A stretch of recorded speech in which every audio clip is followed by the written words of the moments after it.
So I'm headed to class now, or I'm gonna drive over to the campus, but obviously I changed because I remembered that I'm not supposed to wear loose clothing in my microbiology lab. Okay, so straight from class, I'm gonna go to work, and I'm gonna be at work for a while, like maybe like 5 hours. I think today is going to be a beautiful, wonderful day, and I'm so excited for today. I'm so thankful and I'm so grateful for today, and just the things that I get to do and the people I get to see. All right, let's go.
But let's try the cranberry cinnamon.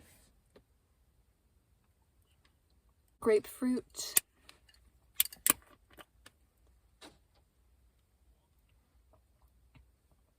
This one really tastes like grapefruit, actually. Oh, I love this a lot more than I was expecting. Guava. This one sounds really fruity. Let's try it. This is really good. I actually like the strawberry guava the best, and then maybe the grapefruit, and then the ginger blueberry, and then the cranberry cinnamon. I thought I would like the cranberry cinnamon the most. It's still really good though. You can't really go wrong with kombucha, but that was fun to try all the different flavors.